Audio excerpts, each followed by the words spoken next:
3, 2, 1. Yeah! I had to concentrate so hard to make that work. My name's Alexandra. I'm Angelica. And welcome to another episode of Talk About It Tuesday, where we talk about all things the arts and the people who love them so much that they do it all the time. As a profession. That sounds like it hurts.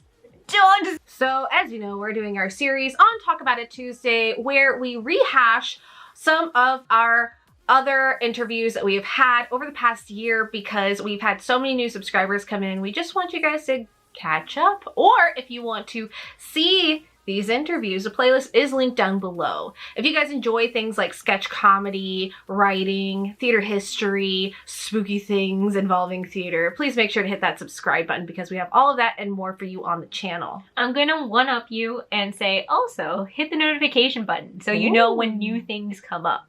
Also, please comment below so we know what you liked, what you didn't like, what you want more advice on. It helps us form communication with you. Talk to us, please. Talk to us. Talk about it. Talk about it with us. And thank you everyone who has been watching and all of our subscribers. We love you so much. Thank you for talking to us and sticking around and telling us what you think. Yes, thank you, you beautiful creatures. So for today's Talk About It Tuesday, we will be taking a trip down memory lane of the advice that the production, backstage, technical staff, and all of the beautiful people who make things light up and sound beautiful and go on the interwebs for all to watch and make sure that the camera turns on. Yes. All people of those are people. seen. Yeah. They make things happen. They form organizations. They put things on the television for us. They do everything. They're the shining stars that we all need, and without them, none of this would happen. Yeah, all of the big important people that we love. We will be going down memory lane with them. So without further ado, a huge thank you to you who have joined us on Talk About It Tuesday for those interviews. We really appreciate you guys, and we can't even believe that we have had so many people interview with us. It's been amazing. So without further ado, as I have said once before, here we go on to the people. The technical people and the designers are literally the ones who start the process. Like the director works with a producer, and then they choose a script, and then they get designers, and then the designers come up with everything, and then tech builds everything. And usually somewhere within like the building process, rehearsal starts. So like you have all this time before rehearsal even started where we're like figuring out what the world's gonna look like and how everyone's gonna dress, and like what kind of feeling we're trying to give, what kind of message we're trying to send across. Like a solid 2 months of work has gone in before rehearsal. And like you can do shows like Improv, you know, where it's just actors on stage doing stuff. But then if you're doing a full-fledged show, it just gives like those extra touches. Like the scenic designers specifically picked like these elements to give you clues about like the feeling of the play. I know when I do lighting, like I'll choose certain colors or shapes.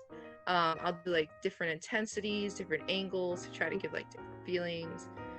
In one show we had a chandelier of butterflies. It was every man, and butterflies represent like rebirth and like new life, which I was like, that's the whole point of this play. And people may not think about it like when they're there, but like subconsciously you see butterflies and you think like new life, like caterpillar to a butterfly, being, you know, growing and being born again.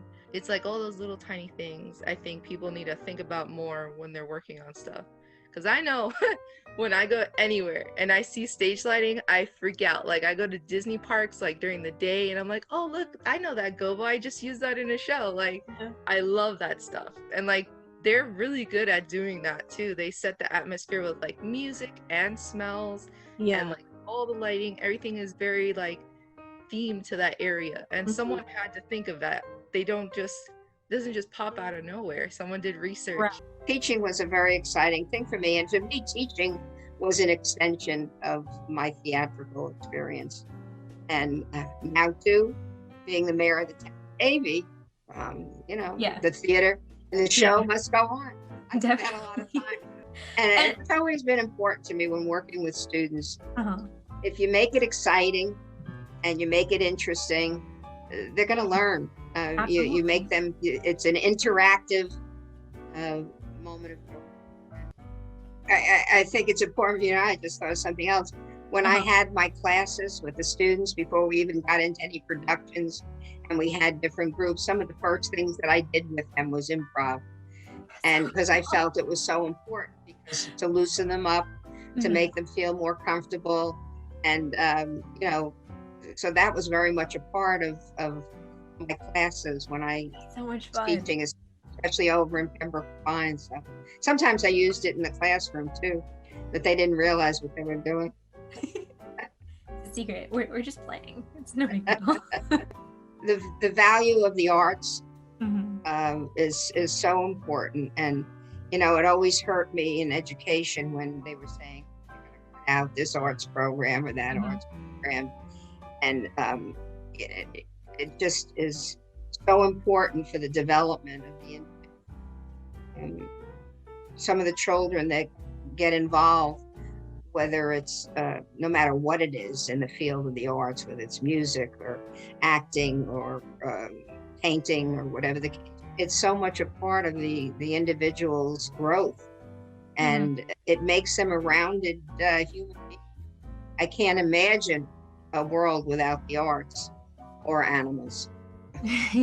A lot of times people live vicariously through other people.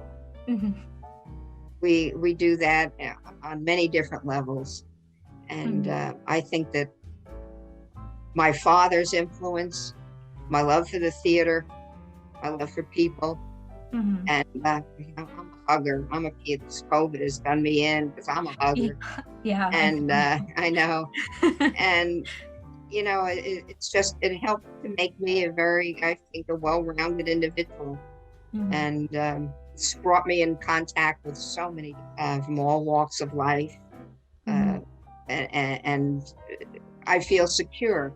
When you feel secure in your own self, because you have to walk out on the stage, whether it's a theatrical stage or the stage of life, or the maybe town council stage, no matter where you're moving, self-worth, that feeling that you have, that I have something important to say, that I am important, and that I can transfer some of my life learning, some of my lessons of life to other people. It's what's important. And that's why, as a mayor, I work so closely with a lot of children's groups, with the schools, with the scouts. We've been able to really gain a reputation and trust and work with different, like South Florida and Miami-Dade, like municipal services to include poetry and public transit, etc. That's amazing. That's been nice. The second favorite, the really where I thought my heart was going to explode, it's the Jose Marti project, where our dear friend Ivan Lopez, who does a hell of a Jose Marti impersonation, went on a white horse down the streets of Calle Ocho reciting Marti poetry in English and in Spanish, handing white roses to people. And there was like a procession of people that followed. My parents came to that. My abuela was still alive. She saw it in El Nuevo Herald. She saw pictures.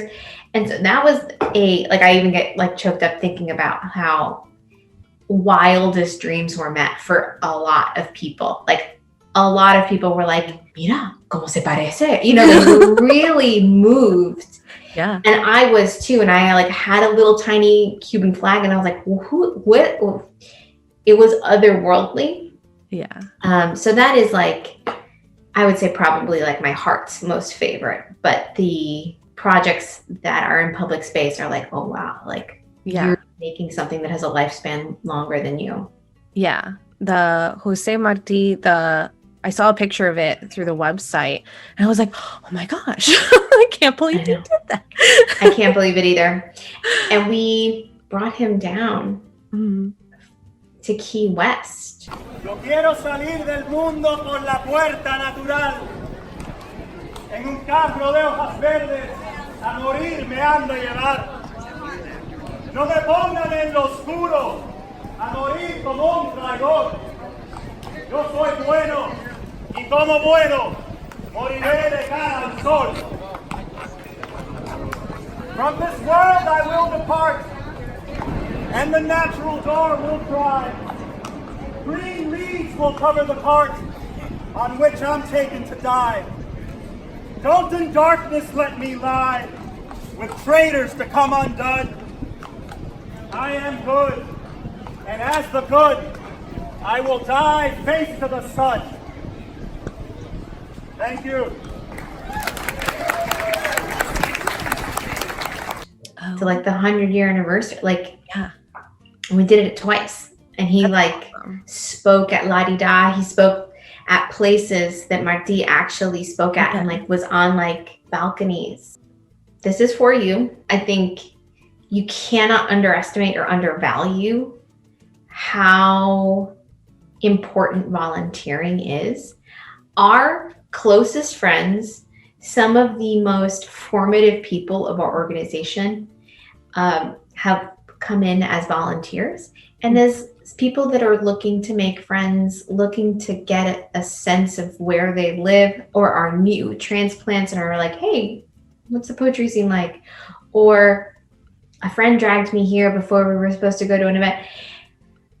Volunteering gives you a sense of ownership of something, and I think that it is immeasurably important to the sustainability of the scene, this community. It builds a culture. So I don't know a single nonprofit or grassroots org that would turn away a volunteer. Say one game changer for us is when we were on Hard Knocks. Being on Hard Knocks was the biggest production that we've been a part of. I mean, it was over 100 people involved, and it's for 5 shows.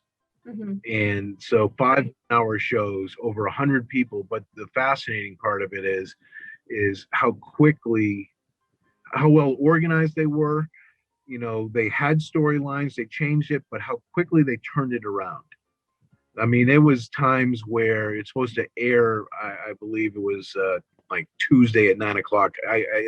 The exact day and time escapes me, but it's like final edits are going through up until like 8 p.m. You know, before they're like, if we don't send it now, we're not making air. And this is going on HBO to millions of people. And so, No pressure. No pressure at all. And we weren't even in charge. NFL Films was in charge, but we were a big part of it. We were helping, and it was, you know, just learning and, you know, collaborating. It was phenomenal.